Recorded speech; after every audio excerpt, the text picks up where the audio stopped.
day 4 of lockdown Pilates. So during this period, with all that's going on in the world and in South Africa at the moment, there's been a lot of anxiety. People are feeling quite anxious. And what we do when we feel anxious is we often hold our breath. There's been recent studies that have found that for some reason, women in particular, even hold their breaths when they read emails. So I think we hold our breaths more than we realize. And we started breathing more with just our upper respiratory muscles rather than actually breathing using our diaphragm, and the diaphragm forms part of your core. So it's really important that that muscle knows how to function properly and that we know how to breathe properly. So we're going to focus on that to start off with. So just placing your hands over your belly, so over your belly button. I want you to take a deep breath in and out. And I want you to see if maybe your shoulders rose, your chest, but whether your hands moved. So I want you to imagine that you're breathing into your hands over your belly button. You're going to breathe in and out. And in, and let those hands rise. And out. Breathing in and out. And in. And out. And in. And out. One more.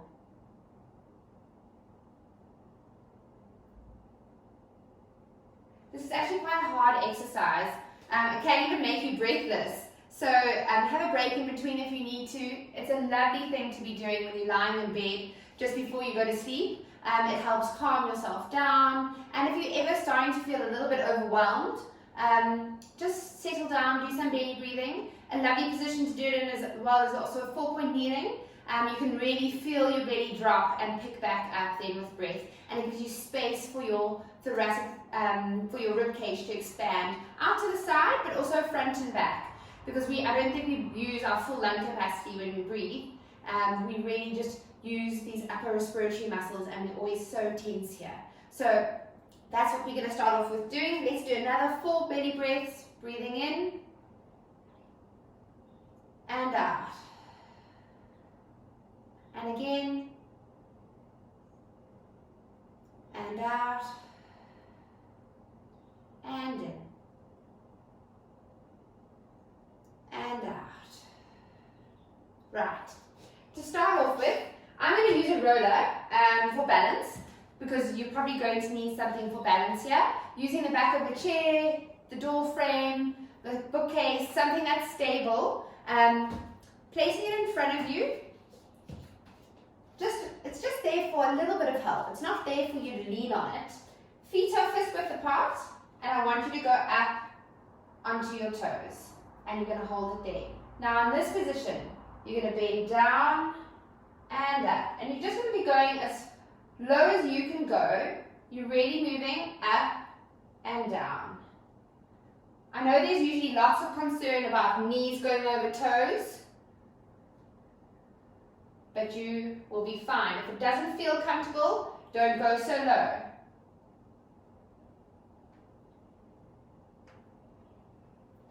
Two more. You really need to be the judge as to how your knees are feeling here. Ooh, I'm wobbling. Right. Now what you're going to do is you're going to go into a small V, kind of like a ballerina, but when you pick up, and this is why you need your roller for balance, you want your heels to squeeze together. I don't want them to separate.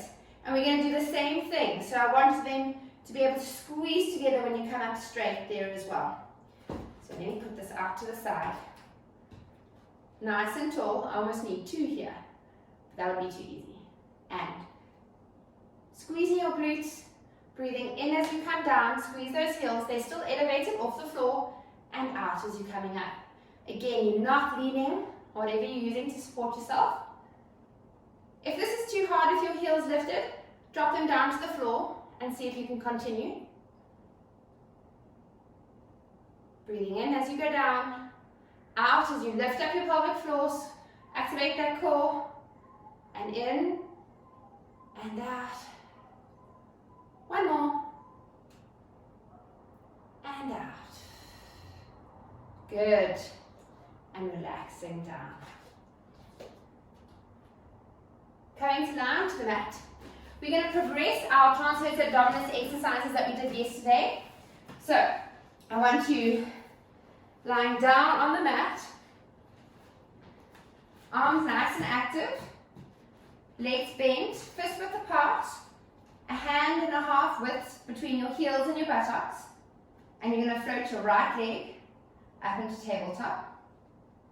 You're going to breathe in. As you breathe out, activate that transverse abdominis, find it, and I want you to extend this leg on the diagonal, and then bring it back. Keep that contraction, and you're extending, and back, and extending. Straightening that knee as much as you can. The focus here, though, is on your TA and controlling that. Not so much on what this leg is doing. So always bring your awareness back to your transverse abdominis. Is it active? We want to be trying to keep our pelvis nice and stable. And last one. And you're going to lower that foot down and float the left leg up into tabletop. Breathe in. As you breathe out, find your transverse abdominis and extend that leg. And come back to tabletop. Hold this contraction and extend. And coming back.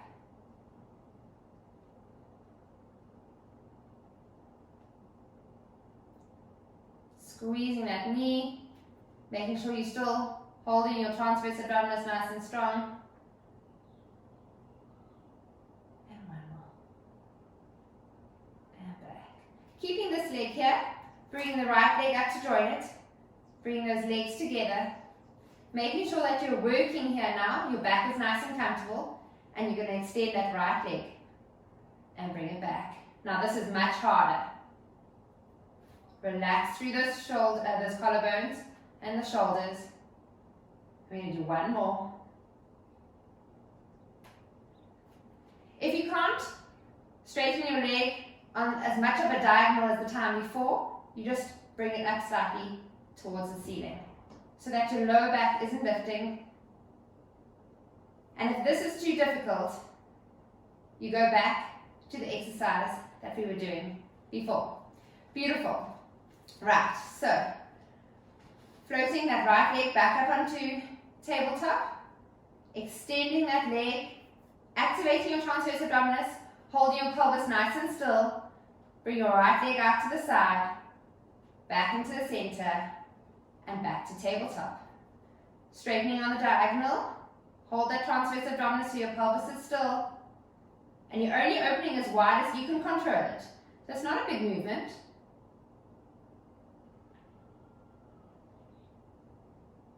Lots of concentration going on here, and lowering that leg down. Floating your left leg up, and straightening on the diagonal, and out to the side, back to the center.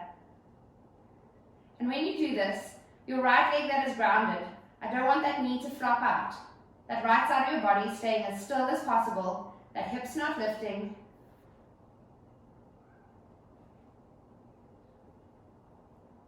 I think we only did 3. And lowering down. If you're feeling very strong, you can go back into tabletop and do the same here. Unfortunately, I find my lower back lifts up a little bit too much, so I'm not going to do that, but that's a nice progression that you can do if you're feeling a bit stronger. Right, holding onto your leg, rocking up into sitting. You're going to sit with your legs extended, feet together, and toes up towards the ceiling. I want your back to be as straight as possible. If your hamstrings are a little bit short, or you perhaps have a bit of a tummy and your back needs to sit up like this, bend those knees a little bit, and it just allows your back to straighten. There's absolutely nothing wrong with doing that, and I'd rather you have a straight back. Arms out, palms facing the ceiling. If you find that your neural tension through your arms is too sore with your arms extended, just soften those elbows a little bit but keep your collarbones nice and open. If you can, keep everything nice and straight, feet squeezing together, and I want you to breathe in and rotate. And you're going to pulse 1, 2, and breathe out as you come back to center. And in 1, 2, and out. Chin is staying in line with your sternum, so your head's not moving more than your chest can, and you're not leaning back. Breathing in, 1, 2, and out. I'm going to do it facing forward so you can see a little bit as well. And breathing in and out. You might find that you rotate more to one side than the other. And I don't want these feet moving with your legs. Feet and hips are staying still. You're just rotating through your center.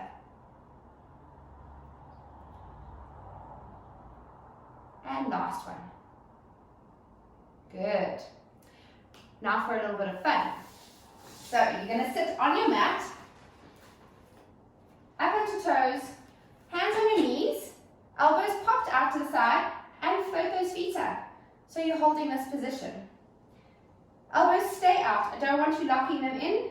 Feet, I want you to keep this space between your buttocks and your heels. You're going to breathe in, round your lower back, roll backwards, and up. And you're going to hold that. Okay, and you're going to breathe in, and out. It's important to keep your neck as still as possible. Breathing in.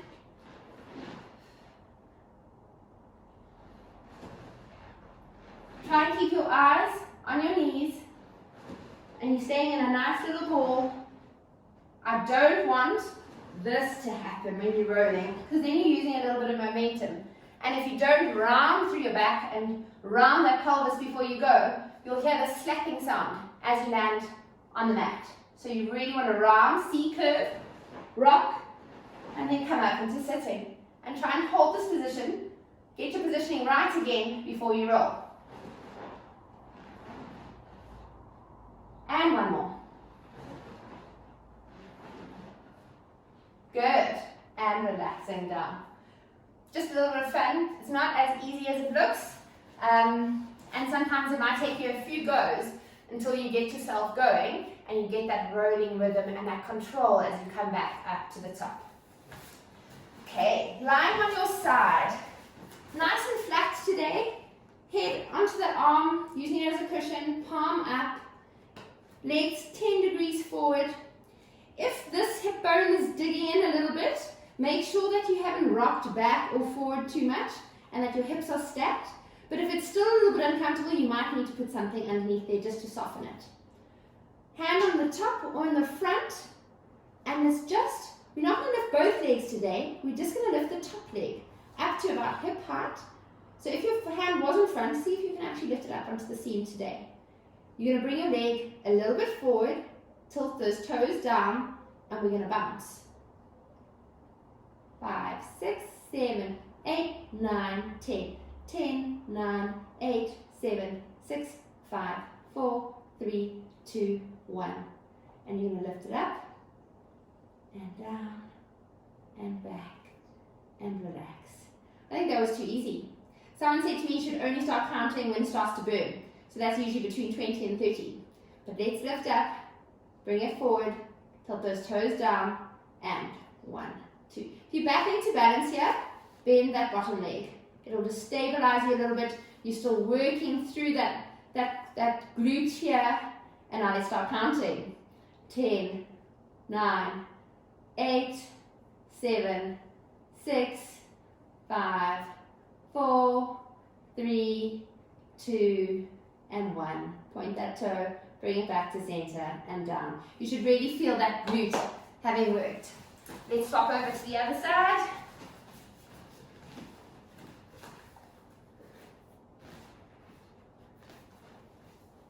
Making sure you're in the right position, hand on top, lifting just to hip height, bring it a little bit forward, tilting those toes down, and 1, 2, 3, 4, 5, 6, 7, 8, 9, 10. 10, 9, 8, 6, 5, 4, 3, 2, 1. Point that toe, lift, lower, come back down, and relax.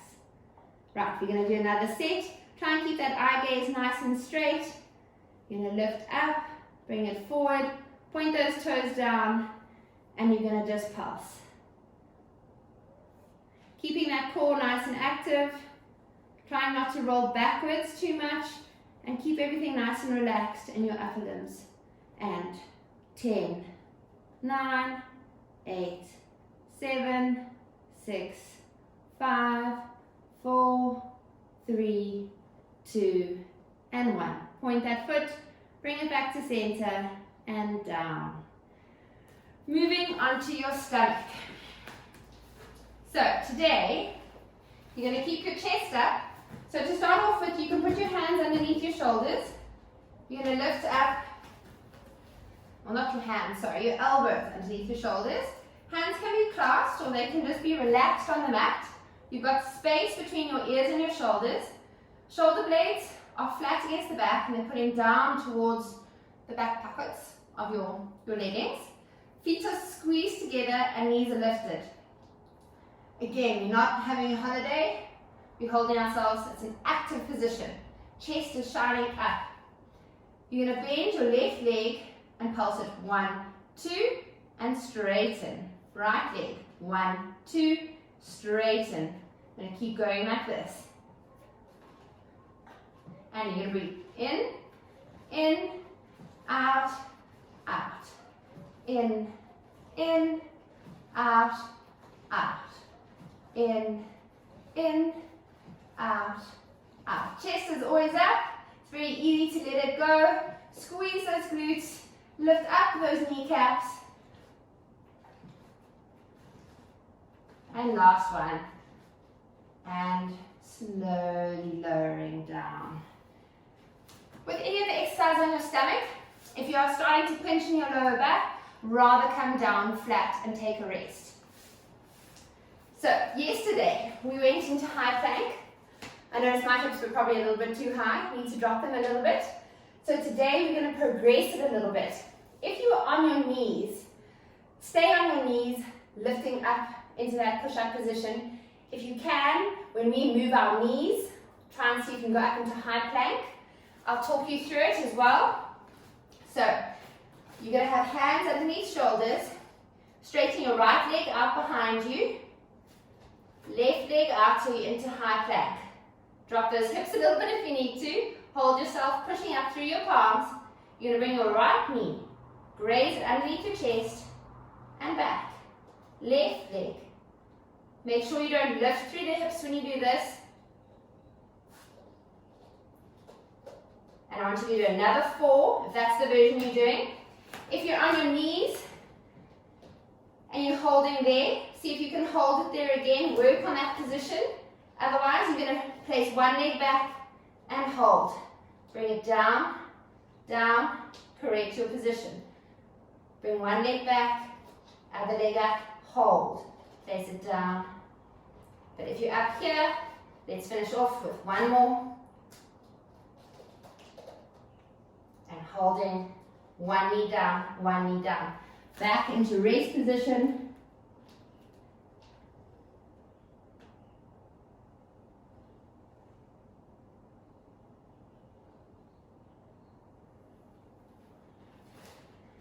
Putting those toes down on the mat, lifting hips up, sitting back into your downward dog. Let's walk feet closer towards your hands today. Drop your head, breathing in, and as you breathe out, tilt that pelvis down and lift yourself all the way up. One more, roll down. Breathing in and out.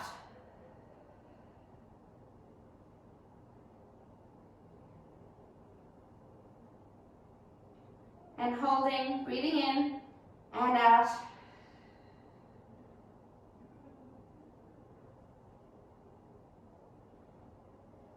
Have a lovely day, everyone. See you tomorrow.